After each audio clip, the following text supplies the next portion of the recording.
আসসালামু আলাইকুম বন্ধুরা, আজ আমি বানিয়ে দেখাবো আটা ময়দা সুজি ছাড়াই চালের গুঁড়ো দিয়ে নরম তুলতুলে স্পঞ্জি কেক। বেক করার ঝামেলা ছাড়াই মাত্র 20 মিনিটে জলের ভাপে তৈরি করে দেখাবো। তো চলুন আজকের এই রেসিপিটা প্রথম থেকে শেষ পর্যন্ত দেখতে থাকুন। আশা করছি আপনাদের ভীষণ ভালো লাগবে। আর ভালো লাগলে লাইক কমেন্ট শেয়ার করতে ভুলবেন না এবং চ্যানেলটিকে সাবস্ক্রাইব করে রাখার অনুরোধ রইল। তাহলে চলে যাচ্ছি মূল রেসিপিতে। তো দেখুন এখানে আমি একটি মিক্সিং বোল নিয়েছি। এখন আমি নিয়ে নিচ্ছি দুটো ডিম। ডিম দুটোকে ফাটিয়ে নেব।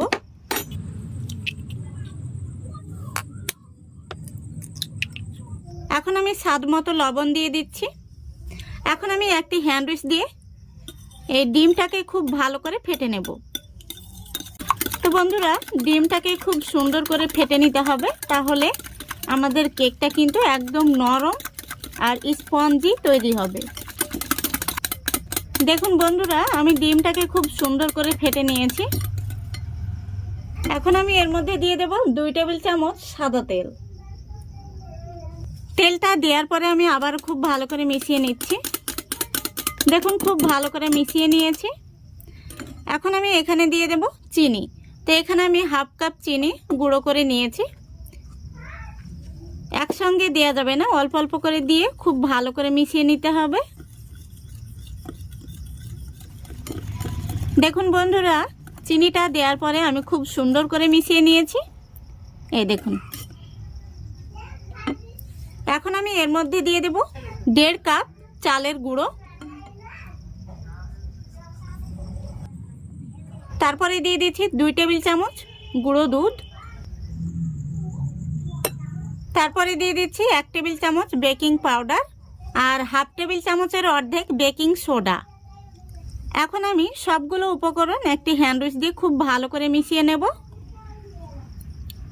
দেখতেই পাচ্ছেন আমি কিভাবে মিশিয়ে নিচ্ছি। এইভাবে আস্তে আস্তে হ্যান্ড উইচটাকে ঘুরিয়ে খুব সুন্দর করে মিশিয়ে নিতে হবে।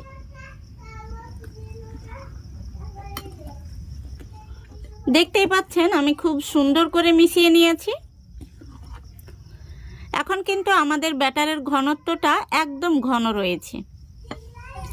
এখন আমি এখানে নিয়েছি 1/4 কাপ তরল দুধ, আর দুধটা আমি আগে থেকে জাল করে নিয়েছি। তো দুধটা আমি একসঙ্গে দেব না, অল্প অল্প করে দিয়ে খুব সুন্দর করে ব্যাটারটা তৈরি করে নেব। দেখুন খুব সুন্দর করে আমি ব্যাটারটা তৈরি করে নিয়েছি। আর ব্যাটারটা কিন্তু এরকমই রাখতে হবে, এর চাইতে পাতলা করা যাবে না। এখন আমি সব শেষে দিয়ে দিচ্ছি 2 ফোঁটা মতো ভ্যানিলা এসেন্স। ভ্যানিলা এসেন্সটা দিয়ে আমি খুব সুন্দর করে মিশিয়ে নিচ্ছি। আপনাদের হাতের কাছে ভ্যানিলা এসেন্স না থাকলে আপনারা সামান্য পরিমাণে এলাচের গুঁড়ো দিয়ে দেবেন। তো দেখুন খুব সুন্দর করে মিশিয়ে নিয়েছি। আর কেক তৈরির জন্য আমাদের ব্যাটারটা কিন্তু একদম রেডি হয়ে গেছে। এই দেখুন,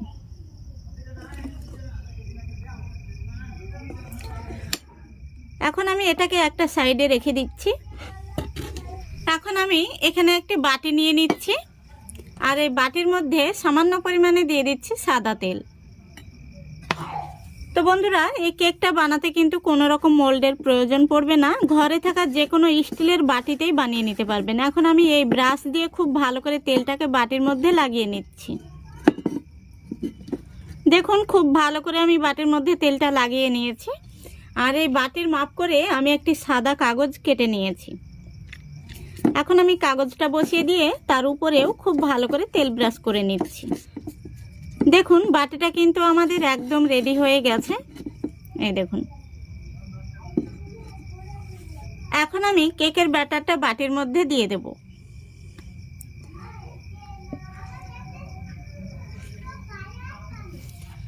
দেখুন সম্পূর্ণ কেকের ব্যাটারটা আমি ঢেলে নিয়েছি। এখন আমি উপর থেকে কয়েকটা কিশমিশ দিয়ে দিচ্ছি। দেখুন সুন্দরভাবে আমি কিশমিশগুলো দিয়ে নিয়েছি। তো বন্ধুরা, আজকের এই কেকটা আমি বেক করার ঝামেলা ছাড়াই জলের ভাপে বানিয়ে দেখাবো। এদিকে দেখুন আমি আগে থেকে গ্যাসটা অন করে কড়াইতে জল আর স্ট্যান্ড বসিয়ে দিয়েছি। জলটা খুব সুন্দরভাবে ফুটে গেছে। আমি এখন কেকের বাটিটা স্ট্যান্ডের উপর বসিয়ে দিচ্ছি। এখন আমি ঢাকনাটা লাগিয়ে দিচ্ছি। ঢাকনার মধ্যে যে ছিদ্র রয়েছে সেখানে আমি একটি কাগজ দিয়ে বুজিয়ে দিয়েছি। এখন আমি গ্যাসের ফ্লেমটা মিডিয়াম আর লো এর মাঝামাঝিতে রেখে পুরো 20 মিনিট জাল করে নেব। তো বন্ধুরা, আমাদের এই কেকটা হতে কিন্তু খুব বেশি সময় লাগবে না, মাত্র 20 মিনিট জাল করলে কিন্তু হয়ে যাবে। দেখুন বন্ধুরা, পুরো 20 মিনিট হয়ে গেছে। এখন আমি ঢাকনাটা খুলে দেখে নেব কেকটা কেমন হয়েছে।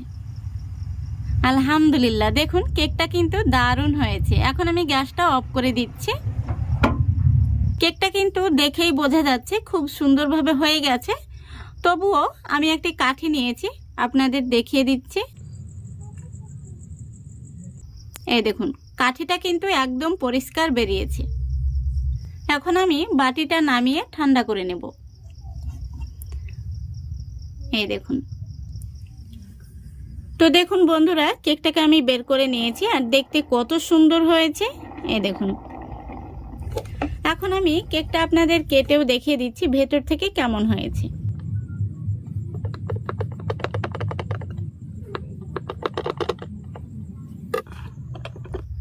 আশা করি দেখতে পাচ্ছেন। দেখুন কেকটা কতটা স্পঞ্জি তৈরি হয়েছে। তো বন্ধুরা, বেক করার ঝামেলা ছাড়াই জলের ভাপে চালের গুঁড়ো দিয়ে বানিয়ে ফেলুন নরম তুলতুলে স্পঞ্জি কেক। এই কেক আপনারা একবার খেলে ময়দার কেক কিন্তু খেতেই চাইবেন না। খেতে কিন্তু দারুণ টেস্টি হয়। আশা করছি আজকের এই রেসিপিটা আপনাদের ভালো লেগেছে। যদি ভালো লেগে থাকে অবশ্যই লাইক, কমেন্ট, শেয়ার করে চ্যানেলটিকে সাবস্ক্রাইব করে আমার পাশে থাকবেন। আজকের মতো এখানেই বিদায় নিচ্ছি। সবাই ভালো থাকবেন, সুস্থ থাকবেন। খোদা হাফেজ।